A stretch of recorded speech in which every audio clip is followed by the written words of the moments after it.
Peña, candidato por Honor Colorado para las internas de la Asociación Nacional Republicana. No sé si leíste, alguien puso nuestra community manager, Crossfire. Santiago va a decir, ¿qué están preparando? Aparte Santiago que estudió allá. A ver, eso sería, por ejemplo, en guaraní sería un gendica. No, ñanguandita llueve. Eso sí. No, estábamos hablando y hay que la gente que sigue el espacio, y creo que en algunas oportunidades habrás escuchado, no te digo que escuché solamente esta radio, que tu obligación es, pero nosotros hemos marcado líneas aquí. Nosotros decimos, cuando la gente te dice, y por Ioinio, a ver la programa, ¿qué dijimos nosotros? Sobra. Existe un programa de desarrollo. Está el Plan Nacional de Desarrollo. Quiero decirle incluso a Santiago que ese Plan Nacional de Desarrollo arranca antes que Carlos. Sí, mucho antes. En realidad ya durante el gobierno de Lugo, después con los acontecimientos de junio del 2012, obviamente tambalea un poco eso, pero mucha de la gente que empezó a juntarse, porque como dijo una vez Jacinto Santamaría, dijo, nosotros no somos representantes de nadie, somos personas representativas de distintos sectores de la sociedad civil, ahora, que permanecieron. Justo lo que está señalando Menchi Euclides, habíamos dicho lo importante del reconocimiento, de que cuando nosotros hablamos de lo mezquino, ¿de qué? Yo ya te escuché, Peña, hablar de lo siguiente, dijiste, hay que decir, creo que dijiste esta semana, hace horas nomás, Lugo tuvo un aporte importante con Lula. Era el momento de Lugo, dijiste, y era el momento de Lula. Y consiguió lo que en ocasiones anteriores gobiernos del partido bueno, ¿y qué utilidad? Nosotros dijimos, ¿sabes que nosotros habíamos planteado? Y creo que te acordás de eso. Nosotros queríamos todo ese dinero blindar para la educación. Por supuesto que no nos fue bien, nos fue bastante mal. Sí, nos fue bastante mal porque tuvimos que acceder a un montón de cosas y mirar el desperdicio que hay. Dicho sea de paso, esa es una pregunta pendiente, pero creo que quedó algo que anotaste. No, tengo varios temas. Pero hablaste existe ese plan y hay que ejecutar. Y me parece bueno, y nosotros, te repito, no vamos a quitarle la nalga a la jeringa. Está bien que hayas hablado de ese tema, porque así tiene que ser. Hay que seguir un presupuesto que te indique que hacia ahí tenemos que ir. Así mismo. Sí, señor. No solamente hablar, ¿verdad? Porque de dichos estamos llenos, ¿verdad? La cuestión son hechos concretos. Esta mañana yo me reuní con el equipo nacional de Estrategia País. Ellos sacaban un comunicado hace cuestión de un mes más o menos, sí, donde ellos instaban a los partidos políticos y a los precandidatos a que abracen esto, a que sean los fieles custodios, que se comprometan a este Plan Nacional de Desarrollo. Y bueno, yo reaccioné inmediatamente, le dije, yo quiero ser, si soy el primero, perfecto, si no, cuando pueda, yo quiero adherirme a esto. Esta mañana me reuní, tuve una reunión de 2 horas con varios, no estaban todos, pero estaban varios miembros del ENEP, donde justamente estuvimos discutiendo sobre esto y donde yo personalmente me comprometí que de llegar a ser presidente de la República, seguir apoyando, impulsando no solamente el plan, sino los espacios donde la sociedad civil puede ser un actor principal en la construcción de una sociedad más justa a través de esto, de estas políticas públicas. Pero sin rehusar a la pregunta que me había hecho Euclides, y él con mucha claridad y lucidez menciona estas 3 áreas que Stiglitz en su libro de la economía del sector público las define como los bienes públicos por excelencia, ¿verdad? La educación, la salud y la seguridad. Nadie del sector privado no puede ser responsable de la provisión de estos 3 bienes, son bienes públicos. Quiere decir que el sector privado no puede dar estos servicios, o sea, son indelegables. Entonces, ¿qué es lo que vamos a hacer en estas 3 áreas? Salud y educación están íntimamente ligados, porque si nosotros queremos desarrollar la capacidad de un joven, nosotros si no nos preocupamos de esta primera infancia, lo que decía Menchi, de los primeros 1000 días, desde el momento que está en gestación ese bebé, uno le puede enviar a la Universidad de Harvard, pero si su cerebro no fue desarrollado propiamente, no va a poder desarrollarse, no va a poder adquirir los conocimientos. Entonces, tenemos que trabajar muy, pero muy fuerte en lo que es la primera infancia. Hay un proyecto que ya se está implementando. De hecho, este es uno de los proyectos que forma parte del Fondo de Excelencia en la Educación. este programa que fue creado a consecuencia de la renegociación del acuerdo de Itaipú, donde no se pudo blindar el 100%, pero sí una parte importante que fue blindada y que hoy está dando su fruto. A mí me tocó presidir el Fondo de Excelencia con representantes de la sociedad civil, donde trabajamos en proyectos que van a dar un resultado. El programa Becal es financiado por el Fondo de Excelencia en la Educación. Entonces, en materia de salud, yo creo que nosotros necesitamos hacer un rediseño institucional. No es simplemente tirar plata. Nosotros vemos en materia de salud pública, tenemos el Ministerio de Salud Pública manejando hospitales, tenemos el Hospital de Clínica, que es administrado de manera independiente por la Universidad de la Facultad de Medicina, y después tenemos el IPS, el Instituto de Previsión Social, ¿verdad? Que es un sistema que no solamente provee salud pública, sino también un régimen de jubilación. Para los ojos de la ciudadanía, todo es parte del sistema público de salud. Pero sin embargo, es un sistema totalmente fragmentado. Y vos te vas a clínica y clínica tiene remedio, te vas al Ministerio de Salud Pública, no tiene ese remedio. Entonces, che, ¿qué es lo que pasa acá? Y de repente en Salud Pública el día que está IPS, no, tengamos un sistema unificado que nos permita tener un acceso a una salud básica universal. Eso no quiere decir de que la salud tiene que ser gratuita totalmente. Nosotros lo que tenemos que trabajar en la salud preventiva que nos permita poder financiar aquellos casos que realmente necesitan una atención. Porque ahí el concepto está totalmente errado. Sí. Nosotros no podemos permitir que todos se enfermen y después tener que financiar para la atención. No, nosotros tenemos que ir al estadio anterior. Es más caro. Y yo te iba a decir, no soy un experto, pero fue una de las dos áreas en las cuales yo me puse a trabajar a comienzos de año con la idea de dejar un legado. Y les juro por mi santa madre de que si ustedes me decían en enero, Santi, vos pensás que podés ser candidato a la República, jamás me hubiese imaginado. Pero empecé a trabajar con un equipo multidisciplinario donde dijimos, dejemos un legado para la siguiente administración en dos áreas, en salud y en educación. Y en el área de salud es justamente eso, un rediseño institucional y decir cuál tiene que ser el rol de la salud pública, cuáles son los servicios, cuál es el rol preventivo. ¿El modelo uruguayo se seguiría? Justamente, nosotros tenemos una relación muy cercana, yo personal, con el ministro de Finanzas, Danilo Astori. Inclusive tuvimos juntos ahí el presidente del Banco Central, Mario Vergara, que también fue ministro, y ellos han venido trabajando en el Frente Amplio en los últimos 20 años en Uruguay, y ellos han sido los padres de esa reforma que hizo Uruguay. ¿En qué consiste? Para que la gente pueda entender. Y es unificar el sistema, un sistema único de salud pública, con una prestación mínima, básica, y luego va a entrar el Instituto de Previsión Social o una seguridad privada donde va a decir, mira, yo quiero tener una atención mayor y para eso vas a tener que aportar. Pero la ciudadanía va a tener una atención básica y que el ministerio pueda trabajar como un ente regulador concentrado principalmente en la parte preventiva. Le aclaro, no soy un experto en la materia, pero sí hay un trabajo, un equipo que está trabajando para dejar esto como un legado para la siguiente administración. Si llego yo, lo voy a implementar. Si no llego yo, ojalá que lo vaya a implementar el próximo gobierno. Pero en materia de salud es fundamental el tema de la primera infancia. Es fundamental, porque esto te conecta con lo siguiente, que es la educación. Que así como estaba este proyecto de primera infancia, que es cierto, cuando nosotros agarramos, viene ya un proyecto del gobierno anterior, estaba totalmente trancado, nosotros lo empezamos a movilizar, se junta con otro programa que también lo financiamos a través del ENEP, que es la educación inicial. El sistema público empezaba con el primer grado. Nosotros iniciamos ya con el preescolar, que el niño pueda ir antes al sistema educativo público. Se construyeron aulas específicas, especiales para los niños. Esto es preescolar, una atención diferenciada.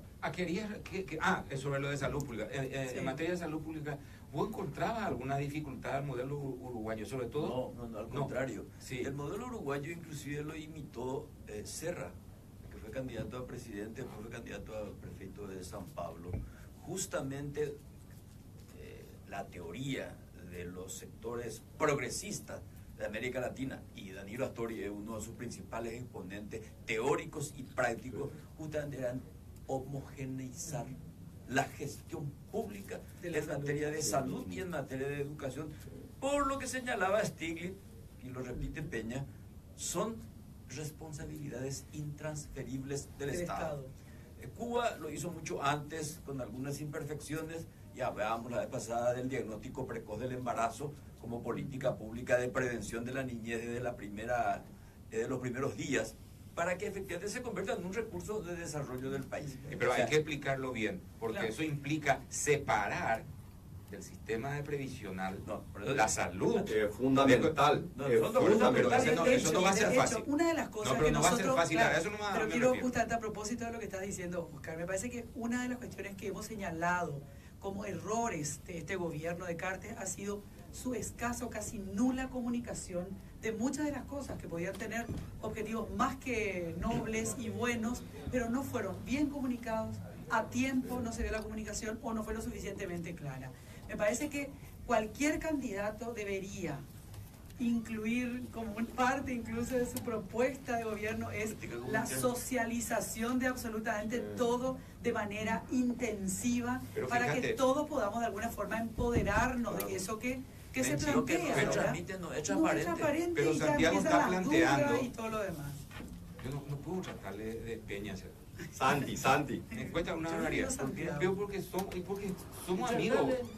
Entonces, Santi, no me está faltando el respeto. No, O sea, pero yo voy le pido a a lo todos, siguiente. o sea, yo soy Santi. Que vas a tocar Cuando sea presidente vas a- Presidente Santi.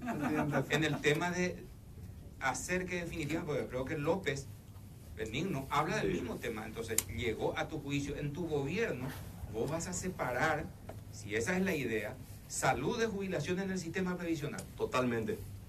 Que es una reforma no solamente necesaria en materia de salud, sino una reforma necesaria en materia de seguridad social, que es otro tema que amerita otra área de discusión, que también la estamos empujando, que la idea era... Puedes dejar explicarle a como la gente, legado. ese es el tema Pero que vas a el tema tener es que que encarar. no estoy cumpliendo con Euclides, que me pidió que yo elabore, pero voy a tratar de hacer más, de compactar. Sí. Estas son las cosas, me dice, a Y mí me seguridad. reta, mi señora pues me reta, me dice demasiado hablar, y si pues yo lo que quiero es demostrar que no es solamente un eslogan, no, yo realmente conozco estos temas, me involucré, conozco en detalle para poder encontrarle una solución. Y lo que no sé, yo digo, eso no sé, pero voy a aprender. Entonces, en materia de salud hablamos de esto, la primera infancia es fundamental, la medicina preventiva. En materia de educación tiene varios componentes como mejorar la educación, pero si nosotros queremos realmente hacer ese salto, que es saltar de la educación del siglo XIX a la educación del siglo XXI, tenemos que hacer algo tan revolucionario, A ver, pero tan revolucionario, que nos lleve que nuestros niños ya no tengan más que aprender de historia, ya no tengan más que aprender de los números, de la geografía. Eso hoy está disponible a través de Internet. Lo que nosotros tenemos que enseñarles es la capacidad de ¿Para poder qué? aprender, cómo encontrar las cosas, dónde encontrar, o sea, habilidades es lo que hoy el mundo está pidiendo. Nosotros tenemos que formar a niños para carreras que todavía no se crearon, Oscar. Entonces, eso no lo podemos hacer de espaldas a la comunidad educativa, tenemos que trabajar con la comunidad educativa. Y lo que yo he planteado, porque también es una de las áreas en las cuales yo inicié ya un trabajo a comienzo de año, desde el Ministerio de Hacienda, con la idea de dejar un legado para la próxima administración, es desde el Fondo de Excelencia en la Educación, armar esta plataforma. Así como se hizo en los 90, que vino, en su momento vino la Universidad de Harvard, que entre paréntesis, y esto solamente haciendo un paréntesis de mi propia experiencia hoy electoral, donde estoy encontrando de que ese aumento en la cobertura escolar en realidad está dando grandes cambios. Encuentro muchos dirigentes antiguos del partido que me dicen, mira Santiago, yo tenía mis dudas sobre tu candidatura, yo soy muy tradicional dentro del partido, y yo le veía a mi padre y no le preguntaba qué pensaba mi padre, yo le copiaba a mi padre. Hoy lo que nos pasa es que vienen nuestros hijos que tuvieron acceso a una mejor educación y nos dicen, papá, ¿cómo vos no le vas a estar apoyando a Santi, un chico que se preparó, que estudió? El día de mañana puedo ser yo presidente de la República, porque esa es la realidad. Mi historia es la historia de cualquier chico que fue a la universidad y tiene la oportunidad de servir al país. Entonces, el cambio en la educación, principalmente en el área rural, es real. Ahora, ¿cómo le preparamos para lo que viene de Pero acá 15 o 20 ¿cómo años? haces ese salto revolucionario con el material humano con el que contamos hoy, ¿verdad? Y yo ¿Cómo no vas a hacer yo- para yo soy mucho capacitar más, a yo esa soy cantidad mucho de más maestros? optimista. Hay quienes te dicen que no se puede, yo creo que se puede. No, yo también creo que se puede. Yo Yo te quiero que me digas pregunto, cómo. pero yo te pregunto, hay cosas que son tan sencillas de entender, pero uno dice, ¿cómo nos aplica? Ustedes saben de que en los últimos 4 años este Parlamento puso una norma en el presupuesto general de gasto de la nación donde permite que se le descuente el 100% del salario de los funcionarios públicos. Contrario a lo que establece el Código Laboral, que dice solamente hasta 25%, porque vos lo que querés es blindar el salario, porque si no, imagínate si vos tenés acá funcionarios que llegan a fin de mes y no cobran nada, totalmente desmotivados, no hacen nada. Imagínate ahora un maestro. Bueno, tenemos miles de maestros que a fin de mes no cobran nada por esa norma. ¿A quién le benefició? A las cajas mutuales, a las casas de crédito, a los que venden electrodomésticos. Para ellos fue un negocio espectacular. Pero sin embargo nosotros le estamos sacrificando a nuestros alumnos que están en el aula con un maestro que a fin de mes cobra cero. Es inconstitucional, Además. Entonces yo he ido año tras año al Senado a explicarle eso para que te miren con una cara y te diga, ministro, a nadie le interesa tu discurso patriótico, porque esa es la explicación que te dan. Entonces, mientras nosotros no entendamos que no es una reforma, no es que tenemos que traerle a la gente de la NASA para no, es sentido común, es preocuparnos que pero hay que nuestros hacer una maestros... inversión importante también en Pero dinero. no es tanta inversión, es mucho más, es la decisión y la convicción de hacer lo correcto, de que podamos enviar más maestros que vayan a estudiar a Francia, a España, que desde el momento que pisan el Silvio Pérez y Pirosi, para ellos es una experiencia que cambia su vida. Enviar a más maestros que vayan, aparte del Instituto Superior de Educación, que también puedan ir a la universidad y darle un salario digno para que tengamos los mejores maestros enseñando en primaria y en secundaria y la gente salga motivada. Entonces, es un problema bastante complejo, no hay una sola medida, pero yo te iba a decir una cosa, si nos sentamos en la mesa y decimos, señores, como sociedad, vamos a poner a la educación como una prioridad, te puedo asegurar que se va a solucionar. Ahora bien, no es una medida que nos va a dar réditos electorales en el corto plazo. No, ya sabemos. Por eso que es nuestra Seguridad. convicción. Y el tercer tema, que es la seguridad, A ver. yo te iba a decir, no hay mejor política de seguridad que darle oportunidades a la gente. Muchos de los que caen en los actos ilegales son porque son gente excluida. Lo que nosotros vemos en el norte del país es el resultado de décadas de una ausencia del Estado. Entonces, tenemos hoy que darle una solución a la seguridad. Tenemos que darle equipamiento a nuestra fuerza de seguridad. Tenemos que pedirle el compromiso de que trabajen para restaurar el orden en esos departamentos en el norte, pero al mismo tiempo tenemos que hacer inversiones en infraestructura, inversiones en línea de transmisión, que hagan que las empresas e industrias se puedan ir a instalar ahí para que la gente tenga una oportunidad. Porque nosotros hablamos del LPP y no sé cuántos son, 50, 60 personas. De noche están en el monte, de día son ciudadanos comunes y corrientes como cualquier otro. Entonces, en la medida que nosotros no le demos oportunidad de empleo, de estudios a esa gente, vamos a seguir teniendo otros problemas de seguridad. El tema de jornada escolar extendida, que es un crédito que estaba parado hace un año en la Cámara de Senadores, se aprobó ahora hace 2 semanas, es también uno de los proyectos del BID que estamos trabajando para mejorar que los niños se queden no solamente a la mañana, sino que se puedan quedar más tiempo a la tarde ahí, y también una política de mejora del transporte público, ¿verdad? Que le puedan llevar, no que tengamos que tener escuelitas en todos lados, sino que podamos tener grandes centros educativos y que puedan traer a través de un mecanismo de lo que son en Estados Unidos los buses amarillos. Eso es lo que nosotros necesitamos para un país que tiene una densidad poblacional muy grande, muy baja. Es un país muy grande territorialmente y la población está muy esparcida, entonces entregar servicios públicos es más costoso. Por eso que capaz que Euclides entiende esto, esta política de la descentralización que se desarrolló en los 90, políticamente tiene mucho sentido, pero económicamente es muy costosa. Es más, en algún momento vos planteaste una nueva división política, una revisión de la división política de la como en República. Chile, por regiones. Yo Claro, quería preguntarle hacer a regiones. Santiago Creo que cuestión. cubrí los 3 temas. Sí. Una cuestión que o sea, Euclides es una persona muy difícil de satisfacer, pero me traté de cubrir La de la gente, mejor más manera. que convencernos a nosotros, la gente te ve y te escucha. La gente te ve. ¿Qué Y aquí decías? está haciendo un montón de preguntas Sí. también, pero un tema que habíamos también convenido de hablarlo con Santiago es su rechazo, aparentemente por lo que sus explicaciones a algunos medios de prensa, de convocar a una Asamblea Nacional Constituyente y hacer una reforma de la Constitución. A mí me preocupó un poco el argumento que usaste vos, Santiago, en el sentido de decir que y quiero que lo digas vos, porque no voy a repetir, a lo mejor no lo digo exactamente, pero da la impresión de que vos dudás de la calidad de gente que pueda ser parte de esa Convención Nacional Constituyente y que pueda llevar adelante una reforma de la Constitución. Dudo de la calidad de gente que pueda ser elegida, que es diferente, que es elegida.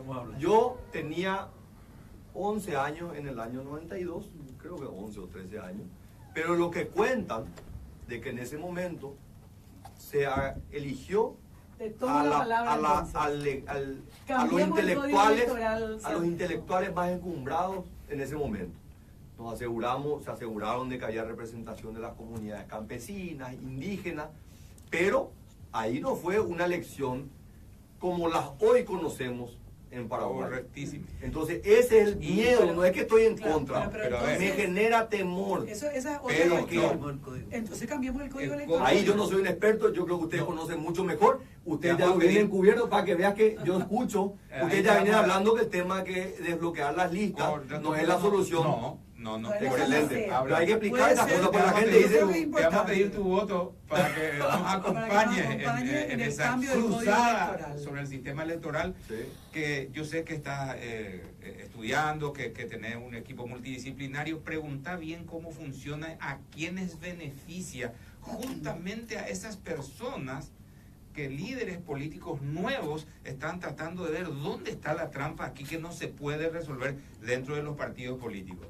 Mucho de eso, Santiago, vas a encontrar en el sistema electoral Sí. vigente. Último. Pausa.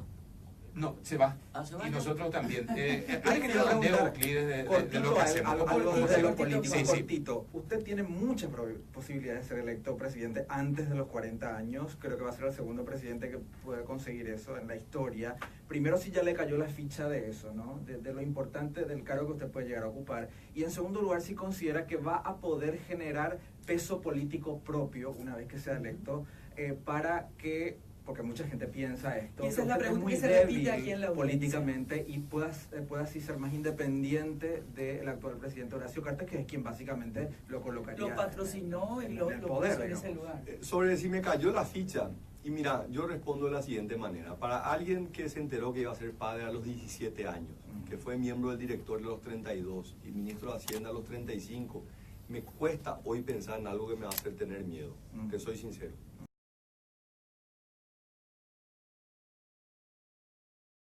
La vida y se haya reforzado en cada desafío, una persona de muchísima fe, donde me aferro a esa fe para encarar cada uno de los desafíos. Así que es una responsabilidad enorme, es una responsabilidad no solamente personal, partidaria, sino una responsabilidad generacional.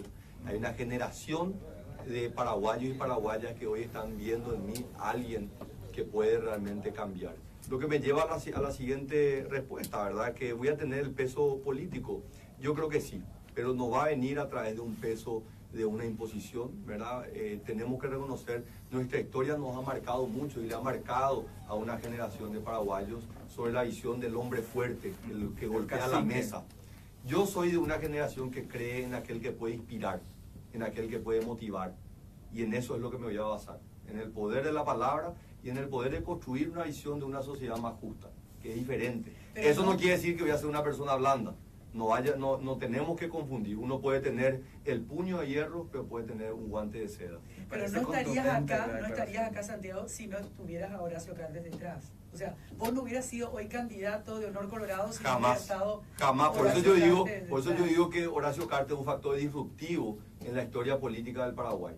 De haber apostado a un joven para que sea presidente de la Junta de Gobierno, de haber apostado a un joven que sea ministro de Hacienda a los 35 años, siendo afiliado a un partido de oposición, y haber apostado y dicho claramente, yo tengo mi elección, pero finalmente es la dirigencia, y me soltó y me dijo, ahora salí vos y ve si convences.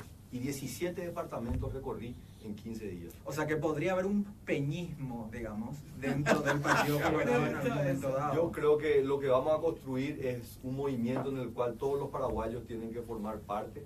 Mi historia, como yo digo, puede ser la historia de miles de jóvenes que la historia cruzó, ¿verdad? Yo no vengo del mundo empresarial, no vengo del mundo del fútbol con Horacio Cartes, lo conozco hace 3 años. Ujú. Y sin embargo, él ve en mí alguien que puede continuar lo que él inició. Fíjate que vos también vas a marcar en todo caso eso que le adjudicas a Cartes. Los ismos nacen precisamente porque hay debilidades estructurales Claro. y colectivas. O sea, no va a haber peñismo, va a haber equipo y eso. Entonces, porque hemos Ojalá el que guasmosismo, el nicaronismo, el luguismo, el cartismo, en algún momento hay que terminar con eso. cortar con eso. Igual Bueno, que te voy a pedir un favor. nos si despedimos. resultas electo, por favor, el día de tu cumpleaños, pásalo como un día.